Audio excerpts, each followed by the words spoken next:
बहुत बहुत धन्यवाद जितेंद्र प्रभु का और माधवी माता जी कि इतना सुंदर कार्यक्रम यहाँ पर जगन्नाथ जी की प्रसन्नता के लिए है।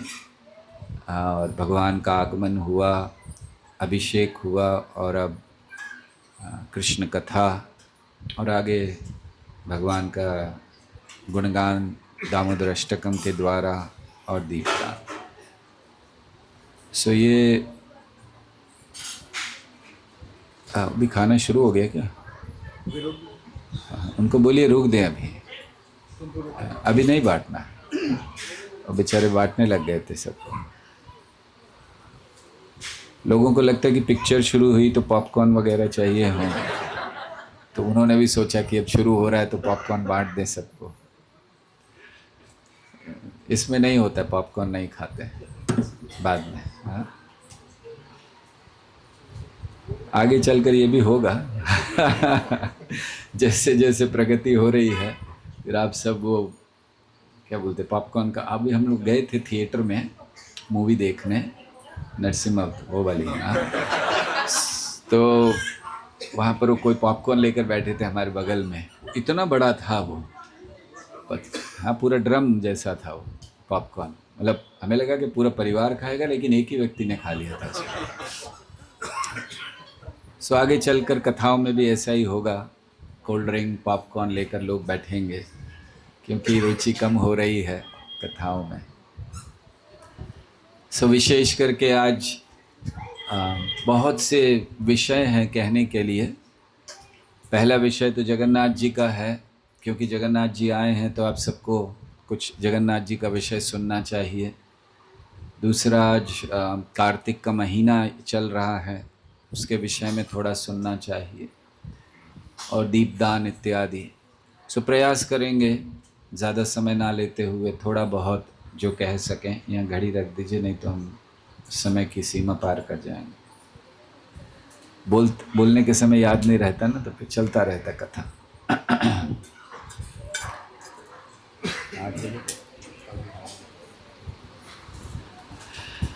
सो यहाँ ये आज जो जगन्नाथ जी का प्राकट्य हुआ है, जगन्नाथपुरी में हजारों वर्षों से भगवान इस रूप में वहाँ पर है। और वैसे ये रूप हम लोग बहुत कम देखते हैं। कृष्ण, राम, नरसिम्हा, वराह इत्यादि तो पता है, जगन्नाथ ज़्यादा प्रचलित नहीं है साधारण लोगों में। लेकिन अब वो भी बहुत ज़्यादा हो गए हैं, क्योंकि इनकी विशेषता क्या है। जगन्नाथ जी की पहली विशेषता है कि पुराणों में ये वर्णन किया गया है कि कलयुग में अगर कोई विग्रह की पूजा होगी तो वो जगन्नाथ जी की होगी। तो जगन्नाथ, इसी को बताने के लिए जब श्री चैतन्य महाप्रभु आए तो उन्होंने जगन्नाथपुरी में ज़्यादा समय बिताया, ये महत्व दिखलाने के लिए कि इस कलयुग में किसकी पूजा होने वाली। तो पुराणों में वर्णन है कि आगे चलकर धीरे धीरे आप देखेंगे सर्वत्र जगन्नाथ जी की पूजा होती है। आपको बताएं कि हम पिछले वर्ष मॉरिशस में थे, तो मॉरिशस में वो लोग हमें एक जगह ले गए कि वहाँ शिवालय है, दर्शन के लिए चलें, तो वहाँ चले गए। फिर वो काफ़ी बड़ा क्षेत्र था, बहुत प्रसिद्ध मंदिर है वहाँ का। तो फिर पीछे और में गए तो अंदर एक छोटा सा ऐसा मंदिर बना था, छोटे छोटे मंदिर बने थे पीछे कई, उसमें एक मंदिर में जगन्नाथ जी बैठे थे। सो हमने कहा ये मॉरिशस में जगन्नाथ जी कहाँ से आ गए, कौन लेकर आया इन्हें। तो उन्होंने बताया कि कुछ समय पहले एक भक्त आए थे, कई सालों पहले। उनकी इच्छा हुई कि जगन्नाथ जी की रथ यात्रा दुनिया भर में हो रही है, मॉरिशस में क्यों नहीं हो, मॉरिशस में भी होनी चाहिए। सो बड़ी जब उनकी इच्छा हुई, देखिए कंफर्मेशन किया उसने भी कहा हाँ होनी चाहिए, यहाँ भी होनी चाहिए, यहाँ नहीं हो रही है। अब मॉरिशस की बात कर रहे हैं, ग्रेटर नोएडा में भी होनी चाहिए। होनी चाहिए कि नहीं होनी चाहिए?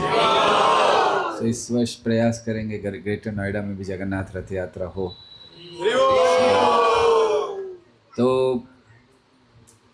तो मॉरिशस में उन्होंने इच्छा की, और फिर कुछ समय बाद जब वो ऐसे ही इस मंदिर में दर्शन के लिए आए तो ये जगन्नाथ जी वहाँ पर ऐसे अंदर रखे हुए थे। तो उन्होंने देखा अरे जगन्नाथ कैसे यहाँ पर हैं, और किसी को पता ही नहीं था कि वो जगन्नाथ, वहाँ कौन जानते थे, तो किसी को पता नहीं था। तो फिर उन्होंने बताया कि अरे ये भगवान है, कृष्ण हैं, तो फिर उनको मंदिर में स्थापित किया गया। तो जगन्नाथ जी ने सोचा इसने इच्छा की है, मैं पहुँच जाता हूँ। तो ऐसे जगन्नाथ जी बहुत जल्दी इस कलयुग में बहुत प्रसिद्ध होने वाले हैं। हम लोग देखेंगे आगे कुछ आने वाले सालों में, और इस समय भी हैं, ऐसा नहीं है। ये तो हम लोग ग्रेटर नोएडा में बहुत कम जानते हैं, लेकिन अगर हम जाए, पिछली बार रथ यात्रा का समय था तो पास में ही गुड़गांव है, गुरुग्राम, तो वहाँ पर 18 रथ यात्राएँ हुई। दिल्ली में, दिल्ली यूनिवर्सिटी के अंदर रथ यात्रा हुई जगन्नाथ जी की। और फिर जगन्नाथपुरी में जो रथ यात्रा होती है उसमें तो 20 लाख लोग आते हैं एक ही समय पर, ऐसे खड़े रहते हैं सामने पूरे जगन्नाथ जी के। वो तो हम लोग टीवी पर देखते होंगे। और उस रथ यात्रा में भाग लेना, हम हर वर्ष जाया करते थे उस रथ यात्रा में। अब पिछले कुछ वर्षों से नहीं जा पाए, लेकिन हर वर्ष जाते थे। तो इतना वहाँ जो वातावरण होता है भक्ति का, हजार लाखों लोग हैं, और जब जगन्नाथ जी बाहर आते हैं अपने रथ पर बैठने के लिए, तो वो जो क्षण होता है, इतनी भीड़ में, इतनी गर्मी में, मतलब भीड़ होती है, ऊपर से धूप है और गर्मी इतनी होती है कि वहाँ पर कंटिन्यूस टैंकर लगे रहते पानी के, वो स्प्रे करते रहते हैं पानी, नहीं तो लोग, और हर 15 मिनट में एम्बुलेंस जाती है वहाँ पर से, हर 15 मिनट में कोई बेहोश होकर गिर गया, कुछ हो गया, एम्बुलेंस उठा के ले जा रही है उसको।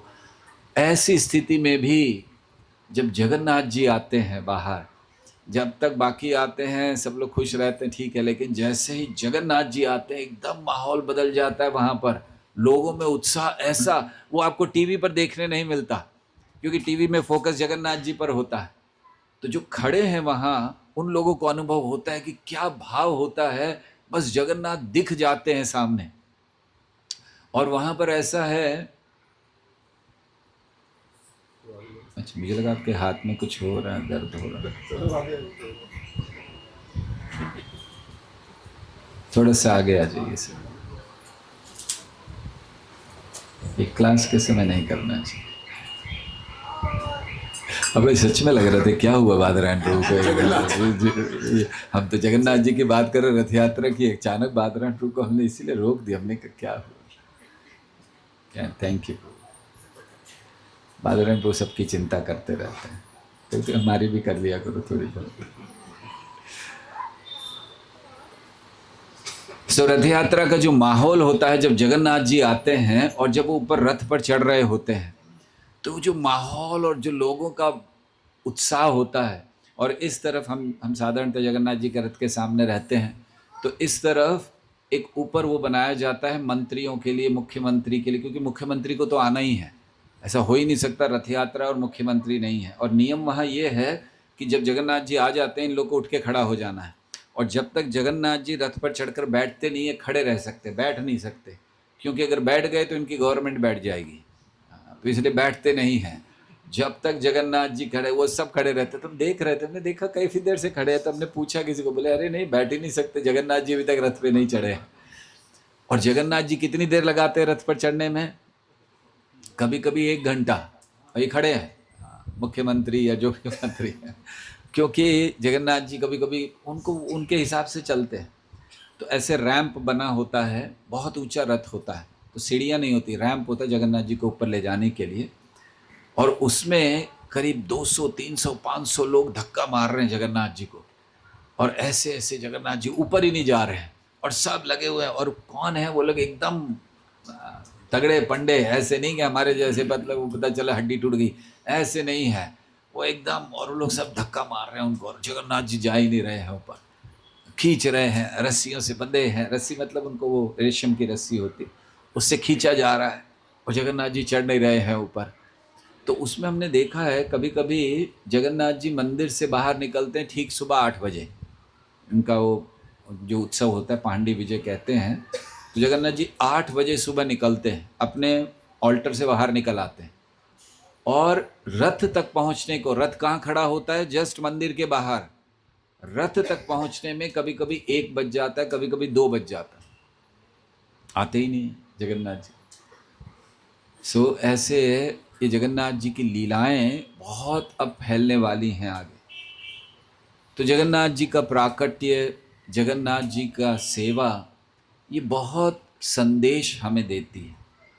जगन्नाथ जी प्रकट हुए हैं, देखिए उनकी जो आंखें हैं उनमें पलकें नहीं हैं। इसका अर्थ क्या है? इसके दो महत्वपूर्ण अर्थ हैं। पहला, जगन्नाथ जी बिना पलक झपकाए हमारा इंतजार कर रहे हैं, इसीलिए पलक ही नहीं रखी कि कहीं रुक ना जाए, तो बड़ा देख रहे हैं कब आएगा कब आएगा। और दूसरा बड़ा महत्वपूर्ण, जगन्नाथ जी सोते नहीं हैं। सोने के लिए आंख बंद करनी है ना, पलक होनी चाहिए, कैसे बंद करेंगे? जगन्नाथ जी सोते नहीं है, क्योंकि ये वरदान राजा इंद्रदुम्न ने मांगा था। तो बहुत सुंदर कथा है राजा इंद्रदुम्न की, जिनके कारण जगन्नाथ जी प्रकट हुए। जिनकी रानी थी गुंडीचा, और जिनका जो महल है गुंडीचा मंदिर, या उनका जो महल, उनका स्थान है, वो जगन्नाथ जी वहाँ प्रकट हुए थे। तो ये क्यों ऐसा है और राजा इंद्रदुम्न ने क्या मांगा था, ये बहुत महत्वपूर्ण है हमारे लिए जानने के लिए। तो राजा इंद्रदुम्न की कथा, पूरी कथा नहीं, आप में से अधिकतर लोग जगन्नाथ जी के प्राकट्य की कई बार कथा सुन चुके हैं, राइट? तो इसलिए कथा को नहीं कहेंगे पूरा।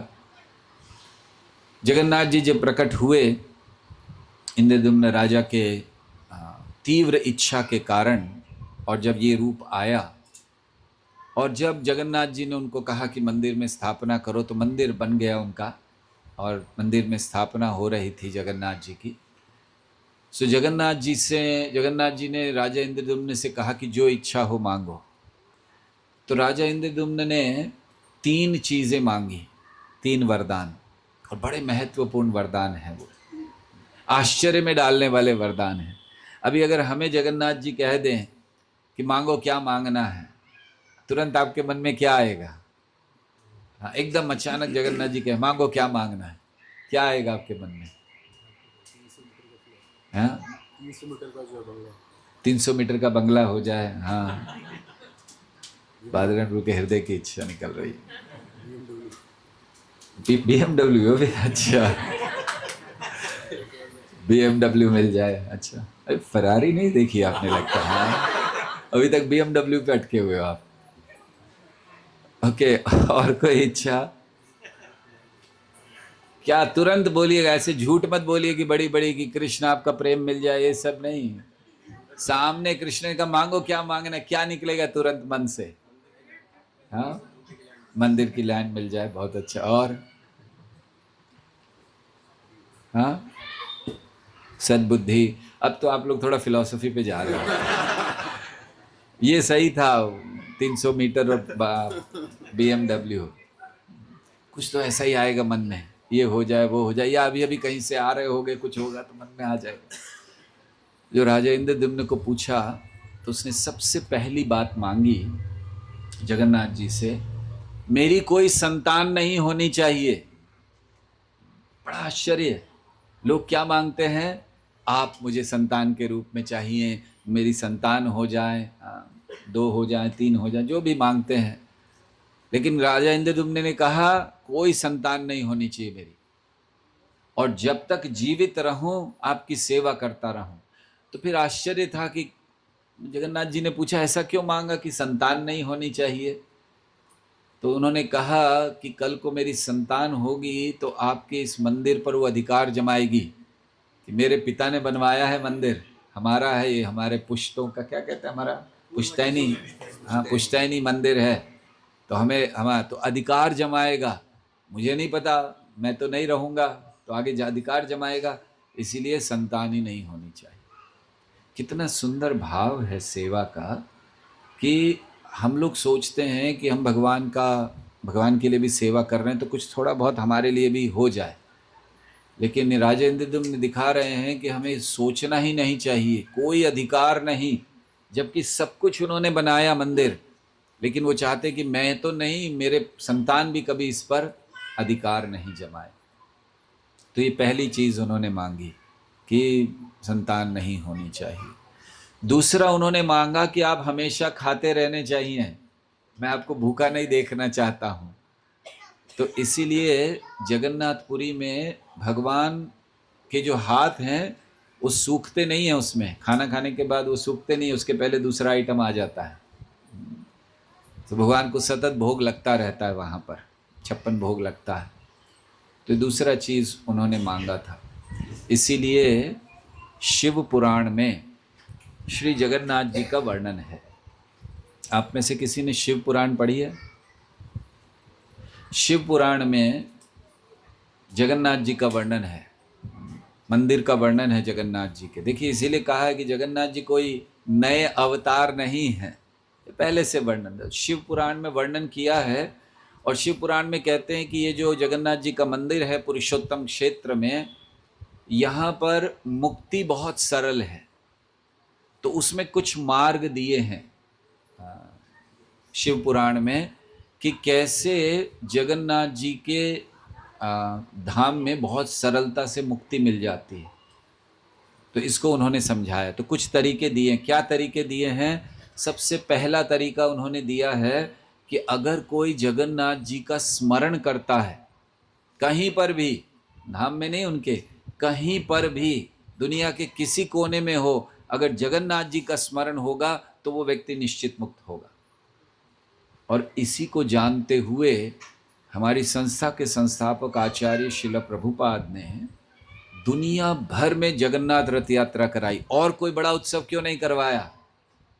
दुनिया भर में जगन्नाथ रथ यात्रा कराई श्रील प्रभुपाद ने।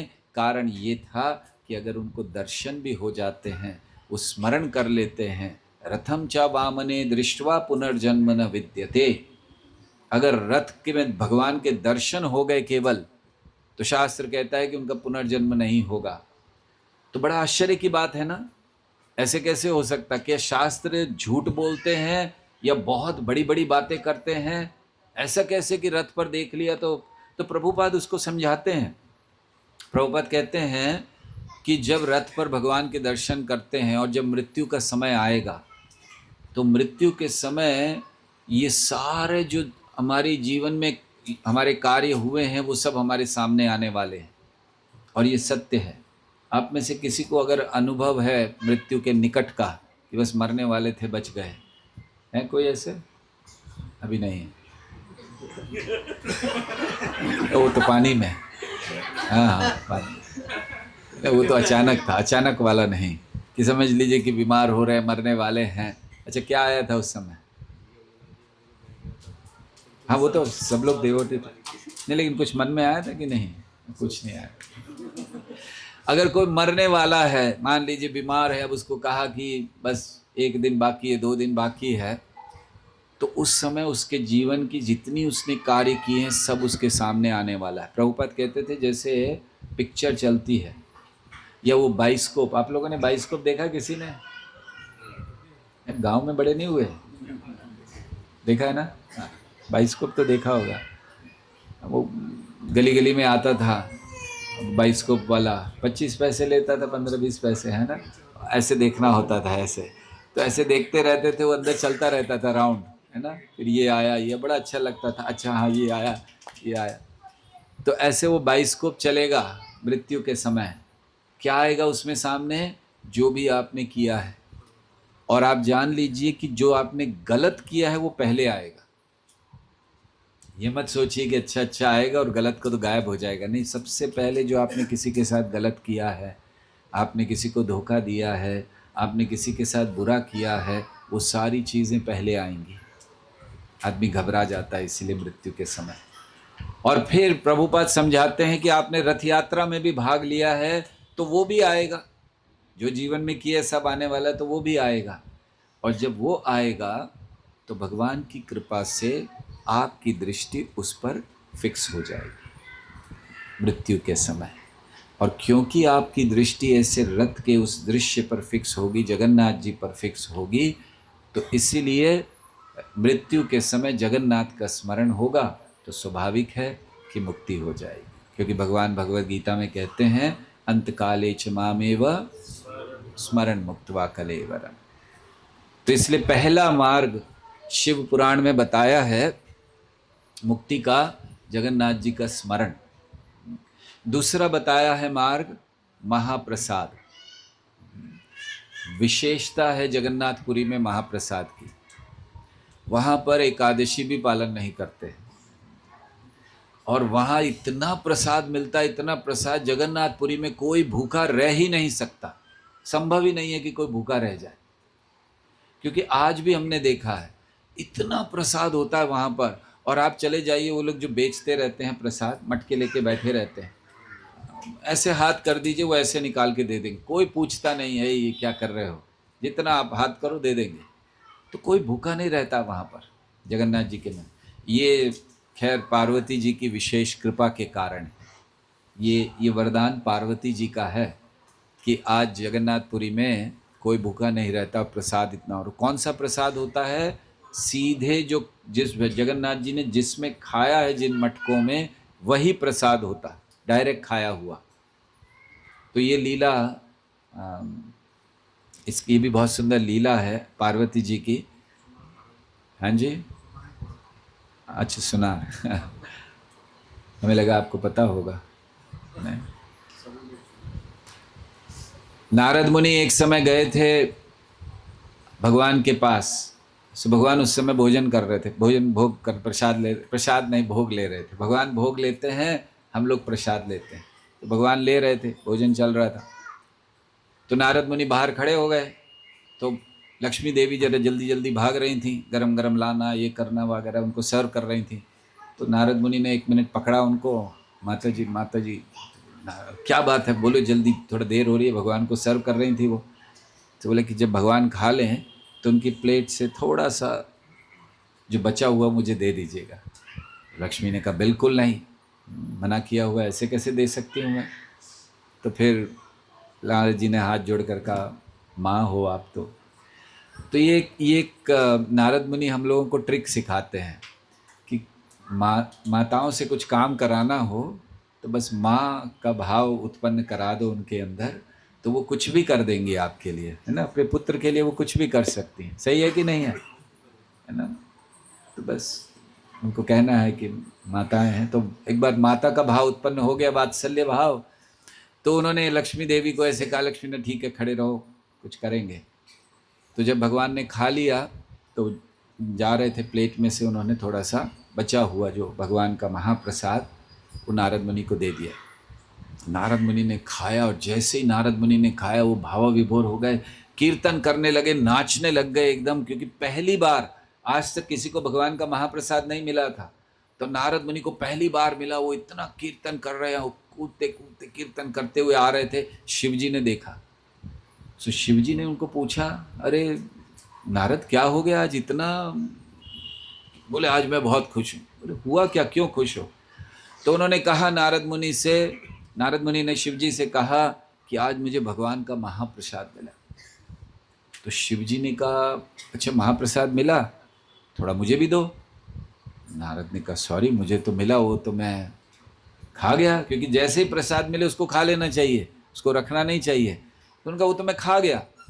तो शिव जी एकदम क्रोधित हो गए कि अरे नारद तुम कैसे हो, तुमको इतना भी ध्यान नहीं रहा कि तुम मेरे लिए थोड़ा सा बचा के रखो, तो चलो देखो कहीं कुछ होगा। तो देखा तो नारद जी के नाखूनों में, नाखून काटे नहीं थे उन्होंने, सो उनके नाखूनों में, नाखून काटने चाहिए हमें, बड़े नहीं रखने चाहिए, नहीं तो प्रसाद फंस जाता है। तो उसमें कुछ दाना रह गया था, तो उन्होंने वो निकाला और शिव जी को दिया। अच्छा अच्छा ठीक है चलो नाराज मत हो, ये ले लीजिए। तो शिव जी ने वो लिया और शिव जी ने उसको खाया। और जैसे ही शिव जी ने खाया, शिव जी एकदम प्रसन्न हो गए और वो नृत्य करने लगे। अब शिव जी कब नृत्य करते हैं? प्रलय के समय, तांडव। और अगर शिव जी ऐसे समय में प्रलय करने लगे हैं तो फिर तो पार्वती ने देखा, उन्होंने कहा अभी तो नाच का समय नहीं है, ये अभी क्यों नृत्य कर रहे हैं, अचानक क्या हो गया। शिव जी ऐसे नहीं करते हैं जैसे हम लोग होते हैं ना कि कभी कुछ मूड में आए तो कुछ कर दे, ऐसे शिव जी मूड में आके कीर्तन नहीं करते, नृत्य नहीं करते हैं, वो प्रलय के समय करते हैं। हाँ वैसे तो बहुत करते हैं कीर्तन। तो पार्वती ने जाकर रोका शिव जी को, रुकिए रुकिए रुकिए शिव जी, क्या हुआ। तो आज मैं बहुत प्रसन्न हूँ।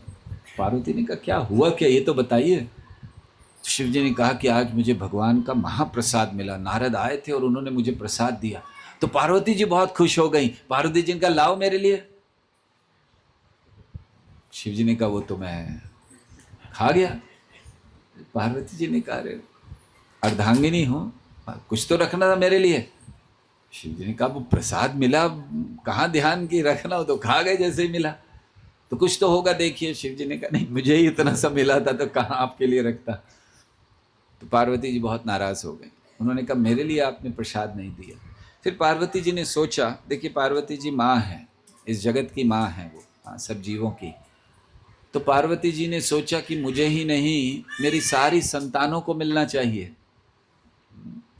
पहले उन्होंने सोचा ये शिव जी तो बड़े स्वार्थी निकले, नारद उससे ज़्यादा स्वार्थी निकले, लेकिन मैं माँ हूँ, मैं चाहती हूँ जितने जीव हैं, जितने इस जगत में पृथ्वी पर हैं, इन सबको मिलना चाहिए। तो पार्वती जी ने बड़ी तपस्या की भगवान की। भगवान प्रकट हुए तो पार्वती जी से कहा, क्या चाहिए। पार्वती जी ने कहा कि देखिए महाप्रसाद मुझे नहीं मिला, और मैं चाहती हूँ कि मुझे ही नहीं सारे लोगों को मिले। इसलिए पार्वती देवी को एक रूप उनका और है, अन्नपूर्णा। तो वो मुझे ने सबको मिले, उन्होंने कहा। तो फिर शिव भगवान ने कहा, ठीक है, जब जगन्नाथ के रूप में प्रकट होगा तो सबको। तो अब जगन्नाथ जी के रूप में वो जो भगवान को भोग लगता है जिसमें, वही मटके बाहर आते हैं। भगवान को और किसी में भोग नहीं लगाता, वही मटके बाहर आते हैं, और सीधे जो भगवान ने खाया है वही प्रसाद सबको मिलता। तो पार्वती जी की कृपा है कि हमें इसीलिए आज भी जगन्नाथपुरी में जब भगवान को भोग लगता है, उसके बाद सबसे पहले पार्वती जी के पास जाता है। विमला देवी के रूप में वो वहाँ पर हैं, तो सबसे पहले उनके पास इसलिए जाता है क्योंकि उनकी कृपा से ये सब हो रहा है, और फिर सबको बंटता है। इसीलिए वो कभी कभी विमला प्रसाद भी कहलाता है, क्योंकि वो है जगन्नाथ जी का, लेकिन पार्वती के माध्यम से हमें मिलता है। तो देखिए ये होती है कृपा। तो ये दूसरा मार्ग है मुक्ति का, जो शिव पुराण में दिया गया है। पहला मार्ग क्या है, भूल गए सब, हाँ, स्मरण करना, कहीं पर भी है भगवान जगन्नाथ जी का स्मरण कीजिए। दूसरा महाप्रसाद, तो वहाँ जो इतना प्रसाद मिलता है, वो महाप्रसाद खाने से ही व्यक्ति मुक्त हो सकता है, क्योंकि सीधे भगवान के द्वारा खाया गया वो प्रसाद है, उसकी शक्ति बहुत है महाप्रसाद की। तो ये दूसरा वहाँ पर कहा गया। तीसरा जो मार्ग दिया गया है वो है धाम में केवल जाना। जगन्नाथपुरी में उनके जो धाम है, पुरुषोत्तम क्षेत्र, हम लोग पिछले साल गए थे वहाँ, पिछले से पिछले साल है, 2 साल पहले, 2 साल पहले गए थे। सो आगे भी जाना चाहिए, है ना। तो वहाँ है कि केवल उनके धाम में कोई प्रवेश कर जाए बस। पुरुषोत्तम क्षेत्र, शंख क्षेत्र उसको कहते हैं, श्री क्षेत्र उसको कहते हैं, उस क्षेत्र में कोई प्रवेश कर जाए बस, उसके लिए मुक्ति निश्चित है। तो तीसरा मार्ग, ये शिव पुराण का बात है, कोई मन की बात नहीं है। तो ये तीसरा मार्ग वहाँ पर दिया गया है कि अगर कोई केवल प्रवेश कर दे। चौथा मार्ग, प्रवेश तो कर ले, अगर कोई वहीं रह जाता है तो निश्चित उसके लिए मुक्ति का मार्ग खुल जाए। और कई लोग रहते हैं वहाँ पर जगन्नाथपुरी में। 5 कितने मार्ग हो गए, 4 हुए ना। 5वां मार्ग है, अगर कोई वहाँ देह त्यागता है, अगर किसी का मृत्यु वहाँ पर हो जाती है तो मुक्त होता है। इसका अर्थ ये नहीं है कि हम जाकर वहाँ आत्महत्या करें। ये होता था पहले, जगन्नाथ रथ चलता था तो लोग रथ के नीचे बैठ चले जाते थे कि भाई हम यहीं पर मर जाएंगे और मुक्ति होगी। ये नहीं कहा गया है, आत्महत्या करने से मुक्ति नहीं होती है। कहीं शास्त्र हमें आत्महत्या करने की अनुमति नहीं देते हैं, इसीलिए किसी भी स्थिति में आत्महत्या नहीं करनी चाहिए। हाँ, अगर किसी की स्वाभाविक मृत्यु वहाँ पर होती है तो वो भगवान के धाम निश्चित जाएगा। तो ये 5वां मार्ग वहाँ पर बताया।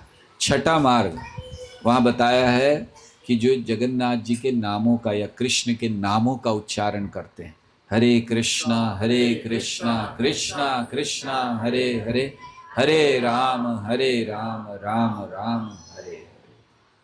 तो ऐसे ये मार्ग जगन्नाथपुरी, जगन्नाथ जी की शक्ति है। और विशेषता क्या है जगन्नाथ जी की? विशेषता जगन्नाथ जी के में है, पहली चीज़ हमने बताई उनकी पलकें नहीं हैं। दूसरी चीज़, वो एक ही ऐसे विग्रह हैं जो खुद मंदिर से बाहर आते हैं। देखिए कभी कभी ऐसा होता है ना कि जब हम लोग बीमार होते हैं तो हम डॉक्टर के पास जाते हैं, जब बहुत ज़्यादा बीमार होते हैं तो क्या होता है, डॉक्टर हमारे पास आता है। तो कलयुग में हम लोग बहुत ज़्यादा बीमार हैं, इसीलिए भगवान को बाहर आना पड़ता है, हम लोग नहीं जाते हैं उनके पास मंदिर में, इसलिए जगन्नाथ जी आते हैं। तो एक ही ऐसे विग्रह हैं जो स्वयं अपने मंदिर से, बाकी जो रथ यात्राएं होती हैं उसमें भगवान पूजित विग्रह नहीं आते बाहर, उसमें उत्सव विग्रह आते हैं। किसी भी मंदिर में, बहुत सारे मंदिरों में रथ यात्राएं होती हैं लेकिन उसमें पूजित विग्रह नहीं आते हैं, उत्सव विग्रह आते हैं। लेकिन यहाँ तो स्वयं जो मंदिर को खाली करके छोड़ के चले जाना, ये केवल जगन्नाथपुरी में होता है, जहाँ मंदिर खाली हो जाता है भगवान ही नहीं है, मंदिर है केवल, फिर 10 दिन बाद फिर से आते हैं। तो ये जगन्नाथ जी का विशेषता है, ये उनकी करुणा है जीवों के ऊपर। तो इसीलिए सेवा को महत्व देना चाहिए। तो हम लोग 3 चीज़ों की बात कर रहे थे जो इंद्रद्युम्न ने मांगी थी, उसमें हम लोग शिव पुराण पर चले गए, लेकिन 3 चीज़ें, खैर शिव पुराण की बातें याद रहेंगी आप लोगों को। क्या क्या मार्ग है, थोड़ा जोर जोर से बोलिए। पहला स्मरण, महाप्रसाद,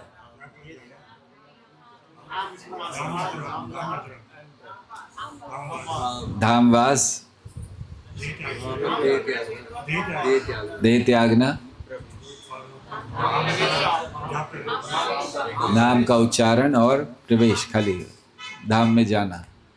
तो ये सब चीज़ें दी गई हैं। सो ये पहली चीज़ मांगी थी इंद्रद्युम्न ने कि मेरी कोई संतान ना हो, मैं सतत सेवा करता रहूं आपकी, ये उन्होंने पहला मांगा। दूसरा प्रसाद का मांगा था, जैसे हमने बताया कि प्रसाद होना चाहिए, और प्रसाद इतना बट रहा है जगन्नाथपुरी। वैसे भी शास्त्र कहते हैं कोई भी अनुष्ठान भगवान का प्रसाद वितरित किए बिना पूरा नहीं होता, चाहे कोई भी हो, यज्ञ हो, कथा हो, प्रसाद वितरण होना ही चाहिए। बिना प्रसाद के कोई कार्य पूरा नहीं होता। हाँ, पहले नहीं बांटना चाहिए, लेकिन बाद में तो बांटना चाहिए। सो ये दूसरा उन्होंने मांगा था। और तीसरा उन्होंने मांगा कि आप सोना नहीं, मैं चाहता हूं कि लोगों को दर्शन मिलते रहें, कभी बंद नहीं हो। और इसीलिए जगन्नाथपुरी में कभी दर्शन बहुत मुश्किल से रात को 2 घंटा 3 घंटा बंद होते हैं। वो भी किसके लिए, क्योंकि उस समय देवता आते हैं दर्शन करने। अब देवता हमारे साथ लाइन में नहीं खड़े होंगे, थोड़ा हम लोग को भी अहंकार है, हम देवता हैं, हम लोग तो खड़े हो जाते, भीड़ भाड़ में धक्का खाते हुए चले जाते। और धक्का भी कैसा लगता है जगन्नाथपुरी में, आप लोगों ने अनुभव किया है ना। पिछली बार हम गए थे तो हमें लग रहा था कि शायद हड्डी और क्या बोलते हैं हमारा ऐसे दब रहा था, तो हमें लगा पता नहीं मिलेगी कि नहीं कुछ हड्डी भी बाद में, इतनी दब जाएगा। तो हम लोग तो जाते, लेकिन देवता ऐसे नहीं आ सकते ना, तो देवता हैं वो। तो जब 2-3 घंटे बंद होता है दर्शन रात में, तब देवता दर्शन करते हैं आकर। मतलब जगन्नाथ जी सोते ही नहीं हैं। और ये इंद्रद्युम्न ने मांगा था उनसे कि आप सोना नहीं, आप सबको दर्शन देना। तो जगन्नाथपुरी में आप कभी भी चले जाओ, दर्शन मिल जाते हैं, मतलब खुले होते हैं, जाने में समय लगता है लेकिन दर्शन होते हैं। तो ये विशेषता जगन्नाथ जी की है। तो आज के दिवस पर जब जगन्नाथ जी यहाँ इस घर में प्रवेश कर रहे हैं, आए हैं, स्वागत हम लोगों ने उनका किया है, सो हमें जानना चाहिए कि ये जो जगन्नाथ जी का कीर्तन है, वो केवल ऐसा नहीं कि बस इस घर वालों को लाभ देगा। आप देखेंगे धीरे धीरे सबको आसपास वो लाभ देता है। और इसीलिए हमारी प्रार्थना है इस घर में जो भी लोग रह रहे हैं कि हर रोज़ शाम को 10 मिनट कीर्तन जरूर करें जगन्नाथ जी के सामने बैठकर। कोई बुलाने की ज़रूरत नहीं किसी को, घर है अपना, घर के सभी लोग बस बैठें, इतना प्रयास करें। घर में जितने भी लोग हैं तो वो सब बैठें और 10 मिनट केवल कीर्तन करें। हरे कृष्णा कृष्णा कृष्णा हरे हरे, हरे रामा राम राम हरे हरे। बस ये घर में 10 मिनट बैठकर जरूर कीजिएगा शाम को कीर्तन जगन्नाथ जी का। और हमने महाप्रसाद की महिमा बताई है, सो जगन्नाथ जी भूखे ना रहें। अगली बार जब हम उनके दर्शन करने आए तो थोड़े मोटे हो जाने चाहिए, जितेंद्र प्रभु, है ना। जब अगली बार आए दर्शन के लिए तो थोड़े मोटे लगने चाहिए, अच्छे से खिलाइए उनको, भोग भगवान को सतत लगते रहना चाहिए। जगन्नाथपुरी में तो 56 भोग खाते हैं, तो यहाँ 56 नहीं तो दिन में 5-6 तो लगी जाए तो 56 हो जाएगा, 5-6 तो 56 भोग उनको होना चाहिए। और विशेष करके उत्सवों में उनके सारे उत्सव मनाइए। स्नान यात्रा होती है उनकी, जगन्नाथ रथ यात्रा होती है, कहीं नहीं तो यहीं घुमा सकते रथ लेकर उनको छोटा सा, या वह रथ यात्रा में तो भाग लीजिए ही जब होगा। तो ऐसे जगन्नाथ जी की सेवा करें, इसी से हम लोग जीवन के सही उद्देश्य को प्राप्त करेंगे। नहीं तो जीवन ऐसे ही निकल जाता है, कुछ पता नहीं चलता। हमें लगता है जीवन बहुत लंबा है, लेकिन जब जीवन जाने लगता है तब अंत में पता चलता है जीवन लंबा नहीं था, हमें तो पता ही नहीं चला कब चला गया समय। तो इसीलिए इस जीवन के रहते प्रहलाद महाराज एक बहुत सुंदर बात कहते हैं कि जब तक शक्ति है, क्योंकि हो सकता है पता नहीं आगे शरीर में शक्ति रहे या ना रहे, जब तक शक्ति है भक्ति कर लीजिए। पता नहीं कब भगवान की कृपा से शक्ति भी कम हो जाए तो सेवा कर लेनी चाहिए, नहीं तो हम लोग इन्हीं में पड़े रहेंगे। जैसे एक राजा था, उसकी 4 पत्नियां थीं। तो राजा की 4 पत्नियां थी। पहली पत्नी जो थी उसको अच्छे अच्छे कपड़े पहनाना, उसको आभूषण ये वो बहुत देता था वो राजा। दूसरी पत्नी उसको हर जगह ले जाता था, जहाँ जाता था लोगों को दिखाता था, लेकिन डरता भी था कि कहीं कोई ले ना जाए इसको, लेकिन ले जाएगा, सबको दिखाएगा, और डरता भी था। तीसरी पत्नी थी, उससे हमेशा वो सलाह मशवरा करता था, क्या करना है, कोई समस्या आती थी तो उसी से करता था। और चौथी पत्नी थी, उसको कभी ध्यान नहीं देता था राजा, कोई वो बेचारी ऐसे ही है, उसको कुछ कपड़े ठीक से नहीं, खाना है नहीं है, कुछ नहीं, ध्यान नहीं देता था। तो आगे चलकर समय आया जब राजा की मृत्यु होने लगी, तो मृत्यु का समय आया, राजा ने अपनी पत्नियों को बुलाया। तो जो पहली पत्नी थी, जिसको हमेशा उसने बहुत अच्छे अच्छे कपड़े, गहने, बहुत कुछ उसके लिए किया, हर समय उसका ध्यान रखता था, तो उसने उस पत्नी से पूछा कि भाई अब मैं जा रहा हूँ, तुम चलोगी साथ में? अब मर रहा है व्यक्ति, राजा मर रहा है, उसने कहा तुम चलोगी साथ में? तो पत्नी ने कहा बिल्कुल नहीं, मैं तो साथ में नहीं जाऊंगी, मैं तो यहीं रहूंगी। तो बड़ा आश्चर्य हुआ, उसको बहुत दुख हुआ कि मैंने जीवन भर इसके लिए इतना किया और ये ऐसे। खैर उसने दूसरी को पूछा, जिसको सबको ले जाता था, दिखाता था, डरता भी था कि कहीं चली ना जाए, तो उसको पूछा आप मेरे साथ चलोगी? उसने कहा आपकी जैसी मृत्यु होगी मैं किसी और के साथ चली जाऊंगी। बेचारा और दुखी, मतलब चलो ये नहीं बोलती तो उसको थोड़ा अच्छा लगता कि ऐसे कोई बोल दे मरते हुए व्यक्ति को, कम से कम मरते हुए व्यक्ति को तो नहीं बोलना चाहिए ना, क्योंकि मरता हुआ व्यक्ति बहुत सारी इच्छाएं रखता है और पत्नी का कर्तव्य है उसको संतुष्ट करना। जैसे एक बार एक मरते हुए पति ने अपनी पत्नी से कहा कि देखो, वो क्रिश्चियंस थे तो उनको दफनाया जाता था, तो कहा देखो जब मैं मर जाऊं तो मेरी कब्र में जितना पैसा बैंक में है मेरा सब डाल देना साथ में। क्यों? क्योंकि पता नहीं वहाँ ज़रूरत पड़े पैसे की। पत्नी ने कहा बिल्कुल आपकी आज्ञा, सर आँखों पर। पति की मृत्यु हो गई तो पत्नी ने अपने एक मित्र से कहा कि मेरे पति ने ये कहा था कि जितना पैसा बैंक में है वो सब साथ में डालना, तो मैं वो करूँगी। तो उसने कहा पागल हो गई हो, अरे वो तो मर गया, अब वो पैसा डालोगे वो वेस्ट होगा, ज़रूरत नहीं है। उसने कहा बिल्कुल नहीं, मैं एकदम पतिव्रता स्त्री हूँ, उनका आदेश का पालन करूँगी, जितना पैसा बैंक में है सब डाल दूँगी। तो जब वो दफना रहे थे तो पत्नी आई, हाथ में एक एनवलप था तो वो भी रखने लगी। तो उस मित्र ने पूछा क्या है? बोले पैसे। तो बोले इतने ही पूरे बैंक में? तो उसने कहा मैंने चेक लिख दिया है, जब उसको ज़रूरत होगी निकाल लेगा। सो सारा पैसा दे दिया चेक में, जब ज़रूरत होगी निकाल लेगा अपने आप से। खैर तो ऐसा होता है। तो दूसरी पत्नी को तो सोच रहा था कि साथ में जाएगी, तो उसने कहा मैं तो दूसरे के साथ, तो बहुत दुख हो गया उसको। खैर तीसरी को पूछा कि चलो भाई, हमेशा मैंने आपके साथ हमेशा सलाह मशवरा किया, आपसे सब लिया, आप चलो साथ में। तो उसने कहा शमशान तक आ जाऊंगी, उसके आगे नहीं, उसके आगे आपको जाना है। कोई तैयार नहीं। चौथी पत्नी जिसको उसने पूछा ही नहीं, क्योंकि उसको तो कभी वो ध्यान ही नहीं देता था, उसने कहा मैं आपके साथ चलूंगी। तो उस राजा को उस समय लगा कि जीवन भर जिसको मैंने ध्यान नहीं दिया वो मेरे साथ आने के लिए तैयार है मृत्यु के बाद भी, और ये जिन लोगों को मैंने इतना ध्यान दिया ये मेरे साथ नहीं आ रहे। तो ये जो राजा है ये हम सब हैं। आपको ये मत सोचिए कि हम किसी राजा की कथा सुना रहे थे, आप लोग भी राजा से कम थोड़ी हैं। और आप सबकी भी 4 पत्नियां हैं। क्षमा चाहते हैं, आप लोग घबराइए नहीं, आप सबकी भी 4 पत्नियां, आप लोगों को भी कह रहे हैं। तो 4 पत्नियां हैं।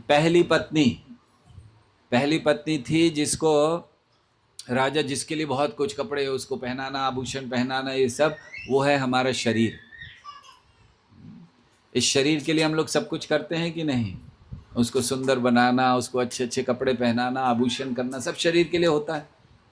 लेकिन क्या होता है, मृत्यु के बाद हमारे साथ जाता है, नहीं, जलकर खत्म। तो पहली पत्नी ने मना कर दिया। सो पहली पत्नी है हमारा शरीर, इसीलिए हमने कहा 4 पत्नी आप लोगों की भी हैं। तो पहली पत्नी है शरीर, जिसके लिए हम लोग सब कुछ करते हैं। दूसरी पत्नी जिसको वो सब जगह ले जाता था, सबको दिखाता था, लेकिन डरता भी था कोई ले ना ले, और अंत में उसने क्या कहा, बस तुम्हारी मृत्यु होगी, मैं किसी और के साथ जा रही हूँ। ये है हमारा धन, हमारी संपत्ति। जिस दिन हमारी मृत्यु होती है उस दिन वो संपत्ति किसी और की हो जाती है। चले आपके पुत्र की हो, किसी की हो, लेकिन हो तो दूसरे की जाती, आपके पास नहीं रहती। और आप उसको सब लोग को दिखाते भी हो ना, ले जाते हो, देखो मैंने BMW खरीदी है, हाँ, वो दिखाने के लिए ही तो है, नहीं तो क्या है, साइकिल में काम चल सकता है, लेकिन मतलब साइकिल तो नहीं, चलो मारुति में है, जो भी है। तो वो हम दिखाते हैं सब लोगों को।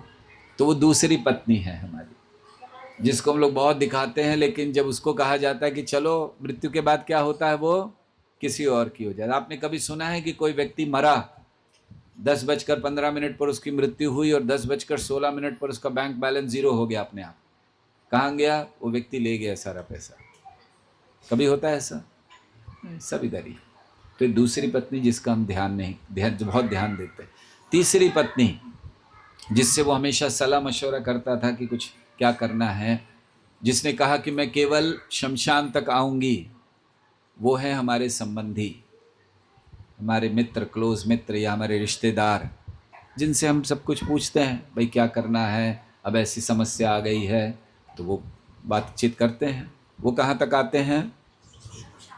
बस आजकल तो लोग बहुत ज़्यादा वातावरण खराब। पहले लोग तो रुकते थे, बहुत समय रुकते थे, उनको शोक होता था, दुख होता था। आज ऐसा नहीं है। आज फॉर्मेलिटी के लिए जाते हैं कि बस गए हैं, चलो जल्दी हो गया कि नहीं, निकले अब, बस ठीक है, अग्नि लगाओ भाई, जल्दी लगाओ जी, जल्दी लगाओ, अग्नि हो गई, सब मुँह घुमा कर तुरंत चल दिए। तो खैर जो भी है, कलयुग है, ये सब तो होगा। लेकिन ये तीसरी पत्नी है, तो ये भी साथ में नहीं जाने वाली है। जो चौथी पत्नी जिसने कहा मैं चलूंगी आपके साथ, वो है आत्मा। तो आत्मा निश्चित इस जन्म में, आत्मा और उसके जो कर्म है, उसकी जो भक्ति है, वही साथ में जाती है। तो आपके साथ जाएगा क्या? आपका घर नहीं जाएगा, आपकी संपत्ति नहीं जाएगी, आपका धन नहीं जाएगा, आपका शरीर नहीं जाएगा, आपके रिश्तेदार नहीं जाएंगे। जाएंगे तो आपके कर्म, जाएंगे तो आपकी भक्ति। और इसीलिए इस जीवन में समय बर्बाद मत कीजिए। जो भी आपको मिलना है ना, वो आपके भाग्य से मिलेगा। आपका भाग्य कोई चुरा नहीं सकता। अगर आपके भाग्य में लिखा है करोड़ों रुपया, वैसे ही आएगा। ऑफ कोर्स इसका अर्थ ये नहीं कि हम काम धाम ना करें, सो जाएं, पैसा आएगा। हम अपना कर्तव्य करें, भगवान देंगे अगर भाग्य में है।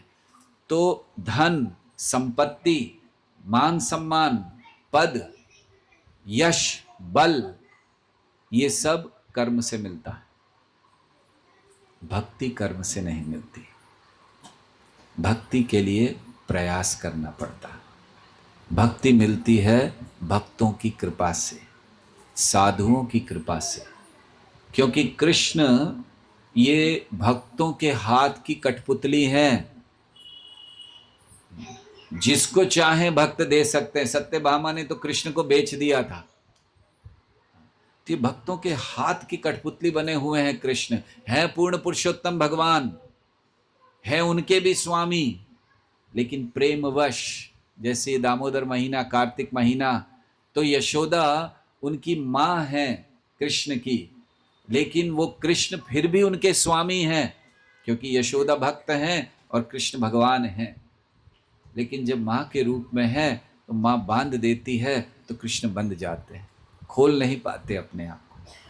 जब यशोदा ने बांध दिया तो वो कृष्ण जो सबको मुक्त करते हैं, ताकत नहीं थी कि अपने हाथ से भी उस रस्सी को खोल दें। क्यों? यशोदा ने प्रेम से बांधा था, रस्सी से नहीं। तो इसीलिए कार्य हमें क्या करने चाहिए? हमें कार्य भक्ति के करने चाहिए। तो अब जीवन है, उसका इंतजार मत कीजिए कि मृत्यु के समय हम भगवान का स्मरण करेंगे। आज अगर वो चौथी पत्नी का ध्यान रखना हमने शुरू कर दिया, बाकी 3 ठीक है रखिए, लेकिन चौथी पत्नी का ध्यान रखना शुरू कर दिया, तब जीवन सफल होगा। इसीलिए रोज कीर्तन करना, भगवान के प्रसाद को ग्रहण करना, भगवान के विग्रहों के दर्शन और उनकी सेवा करना, भागवत का श्रवण करना, ये हमारे जीवन का नित्य कर्म होना चाहिए।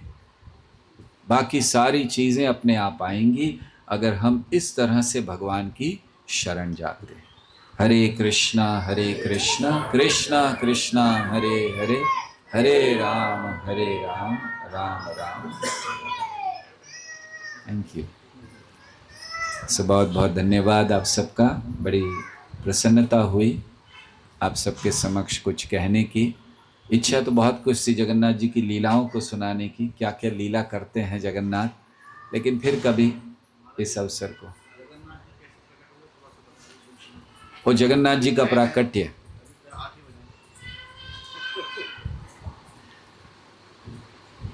प्रभु जी के आदेश पर थोड़ा सा और कुछ कहते हैं। जगन्नाथ जी का प्राकट्य कैसे हुआ इसको बताएं।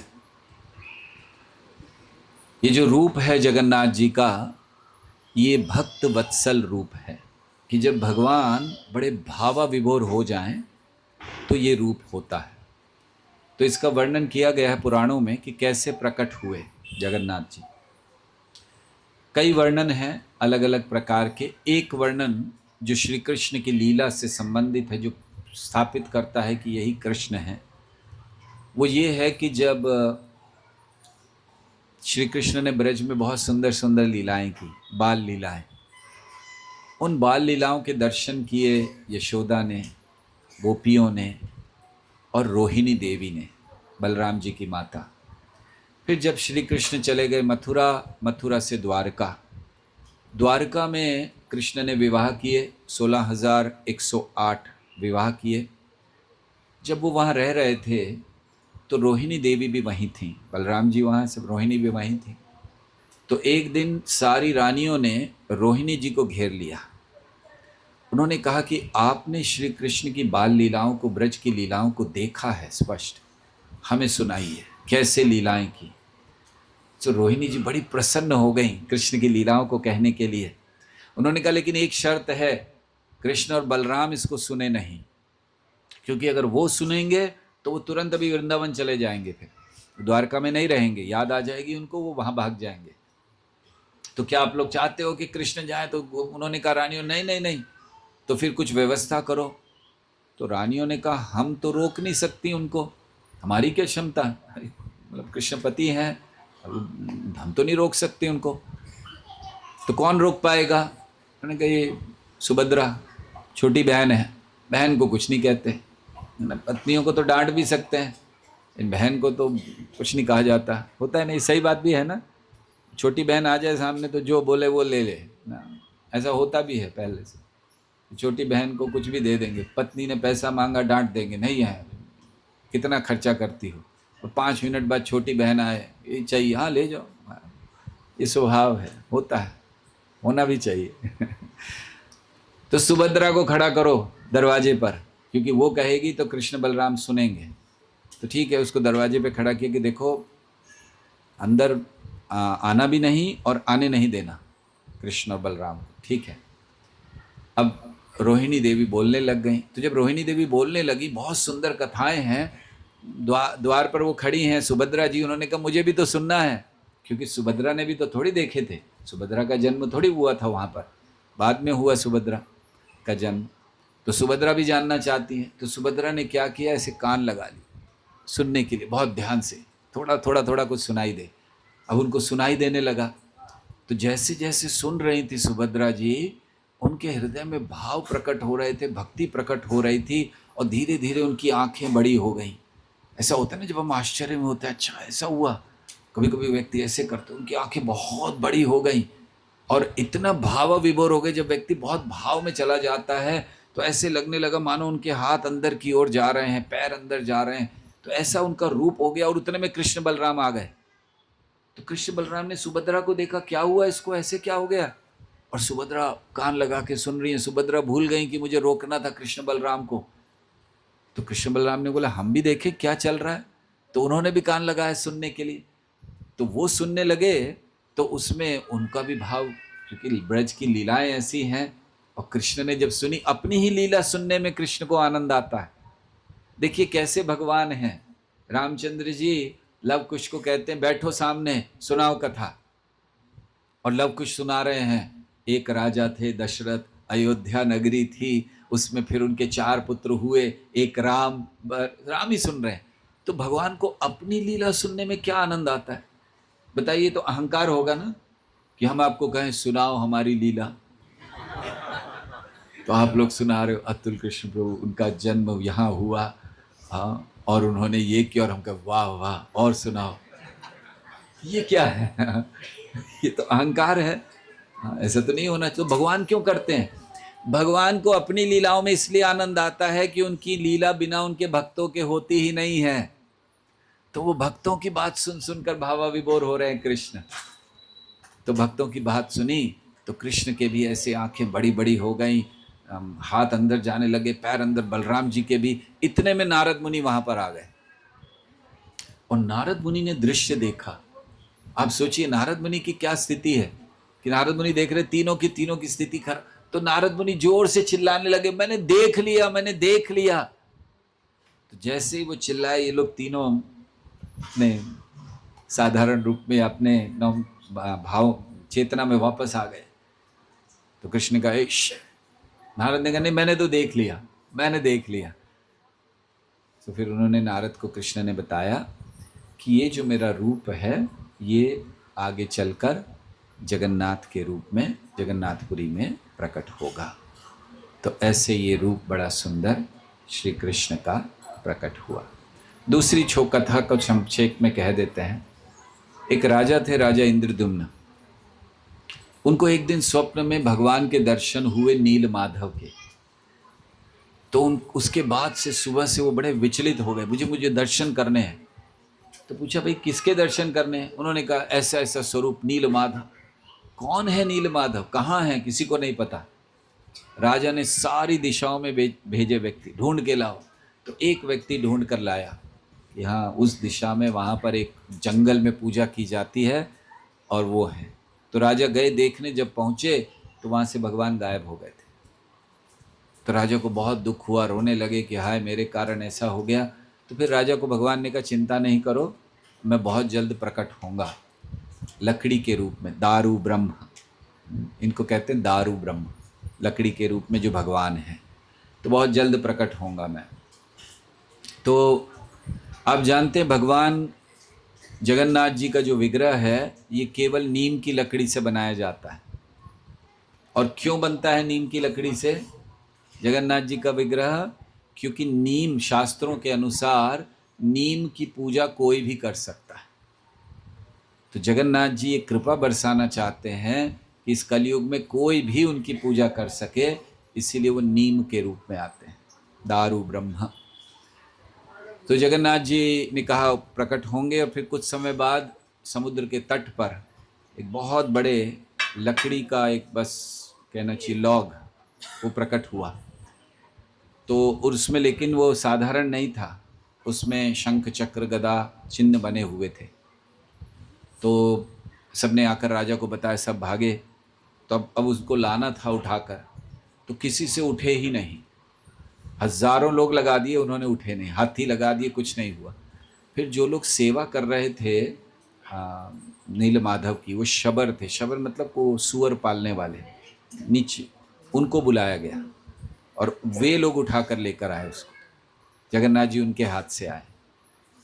अब ये तो खाली लकड़ी का ऐसा बस राउंड टुकड़ा है, लॉग है, क्या करना है इसका, ये कैसे होंगे जगन्नाथ। तो फिर राजा ने बड़े बड़े शिल्पकार बुलाए कि इसमें बड़ा सुंदर भगवान का विग्रह बनाओ। जो भी आता था केवल ऐसे मारता था, छेनी हथौड़ी टूट जाती थी, छेनी टूट जाती थी उसकी, कर ही नहीं पा रहा था। बहुत प्रयास किया, किसी से नहीं हुआ। फिर एक बूढ़ा व्यक्ति आया, बहुत बूढ़ा था। उसने कहा मैं बनाऊंगा, लेकिन मेरी एक शर्त है, मैं कमरे में अंदर जाऊंगा, दरवाज़ा बंद कर देना, और दरवाज़ा बंद करके कोई अंदर नहीं आना। अगर दरवाज़ा खोला तो मैं जैसा है वैसा ही छोड़ दूंगा। राजा ने कहा ठीक है। बोले जब पूरा हो जाएगा मैं खुद बाहर आऊँगा। ठीक है।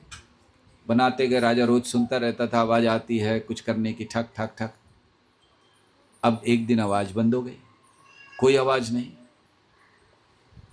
राजा ने सुना कोई आवाज़ नहीं, तो राजा ने कहा कुछ गड़बड़ है। बूढ़ा व्यक्ति था, वैसे ही पता चला कि हरि बोल गए। फिर राजा ने सोचा अब दरवाज़ा खोले, अंदर मरा पड़ा होगा, इसको कुछ करे, अब सोचो बीमार है, कुछ तो करना है। तो राजा ने लेकिन कहा था दरवाज़ा नहीं खोलना। अब राजा दुविधा में क्या करे, लेकिन उसने कहा बचाना तो है, दरवाज़ा खोल दिया। जैसे ही दरवाज़ा खोला, वहाँ वो बूढ़ा नहीं था, केवल जगन्नाथ जी का ये रूप था। आंखें बड़ी बड़ी, हाथ अभी पूरे नहीं हुए, पैर ऐसे। तो राजा को बहुत दुख हुआ कि मेरे कारण भगवान का विग्रह आधा रह गया। अगर मैंने दरवाज़ा नहीं खोला होता तो सुंदर विग्रह तैयार कर रहे थे वो। एक्चुअली वो विश्वकर्मा आए थे बूढ़े के रूप में, जिन्होंने बनाया। तो ये विग्रह विश्वकर्मा के द्वारा बनाया गया मूलतः। तो वो आए थे, तो उनको बहुत दुख हुआ राजा को कि हाय मेरे कारण ऐसा हो गया। अब उनको तो नहीं पता था कि विश्वकर्मा आए थे, लेकिन जब वो गायब हो गए वहाँ से, तब उनको लगा कि कोई तो विशेष व्यक्ति था। तो पुराणों में वर्णन है विश्वकर्मा थे। तो फिर राजा बहुत रोने लगा, दुखी हो गया। तो उस समय भगवान ने दर्शन दिए उनको स्वप्न में और कहा कि नहीं, ये ही मेरा रूप है, इसी रूप में मैं प्रकट होना चाहता हूँ, इसी रूप की स्थापना करो, ये आधा नहीं। क्योंकि राजा सोच रहे थे आधा है, इसको तो मैं भगवान स्थापित भी नहीं कर सकता, आधे विग्रह को स्थापित नहीं होता। तो उन्होंने कहा आधा नहीं, यही पूरा है, स्थापना करो इसकी। तो फिर राजा इंद्रद्युम्न ने इस रूप को स्थापित। जगन्नाथ जी की बहुत सुंदर कथाएं हैं, उनकी जो लीलाएं फिर कभी कहेंगे। भगवान अपने भक्तों के साथ बहुत सुंदर लीला करते हैं, और कैसे कैसे करते हैं उनको विशेषतः एक डिश बनती है खाजा, वहाँ पर वो बहुत पसंद है। आज बना माता जी? आपने बनाया? Okay, very nice. खाजा कितना पसंद है उनको, उसका एक छोटा सा वर्णन जब तक भोग लग रहा है। खाजा उनको इतना पसंद है कि एक समय जब खाजा लगता नहीं था भोग, तो जगन्नाथ जी ने मंदिर के बाहर बहुत सारी दुकानें हैं, उन दुकानों में से एक मुसलमान व्यक्ति था बेचने वाला, उसको कहा, उसको स्वप्न में जाकर बताया कि कैसे खाजा बनाना है, और कहा ये बनाकर कल मुझे भोग लगाओ। तो वो तो आप सोचिए, उसको भगवान ने दर्शन दिए, वो तो पागल हो गया। उसने सुबह उठ कर जैसे जगन्नाथ जी ने कहा था वैसे बनाया, पूरा भोग बनाया, पूरा बनाया, और टोकरी भर कर जगन्नाथ जी के लिए लेके भागा मंदिर में। अब जैसे मंदिर में जाने लगा, रोक दिया, अंदर अलाउड नहीं, केवल हिंदू जा सकते हैं। इसने बहुत कहा अरे जगन्नाथ जी ने कहा है ये उनके लिए बना है, बोले नहीं अंदर नहीं जाना। तभी उनका झगड़ा चल रहा था, इतने में कुत्ता आ गया कहीं से, उसने मुंह मारा, 2-3 पीस मुंह में लिए और भागा अंदर। तो अभी लोगों ने देखा अरे कुत्ता अंदर जा रहा है मंदिर में, उन्होंने इसको छोड़ा, उसके पीछे भागे, कुत्ते को डंडा मार रहे, कुत्ता एकदम अंदर अंदर सीधा गया और ऑल्टर में घुस गया भगवान के, और ये लोग भागे पीछे पीछे। जैसे ऑल्टर में गए देखा कुत्ता नहीं है वहां पर। तो सब हैरान हो गए, ये क्या हो गया, कहाँ गया, अभी तो देखा तो ढूंढा ढांडा, कुत्ता नहीं है। और फिर जगन्नाथ जी की आवाज़ आई, अरे मुझे खाना था, तुम लोग खाने नहीं दोगे तो क्या करूँगा। तो लेकर चले गए थे वो था। तो ऐसे बहुत सारी सुंदर लीलाएं हैं जगन्नाथ जी की, जो जगन्नाथ जी ने की हैं जगन्नाथपुरी में। तो कभी और इस घर में कार्यक्रम हुआ तो जगन्नाथ जी की लीलाओं को कहें। श्री जगन्नाथ बलदेव सुभद्रा मैया की, श्रील प्रभुपाद की, निताई गौर प्रेमानंदे।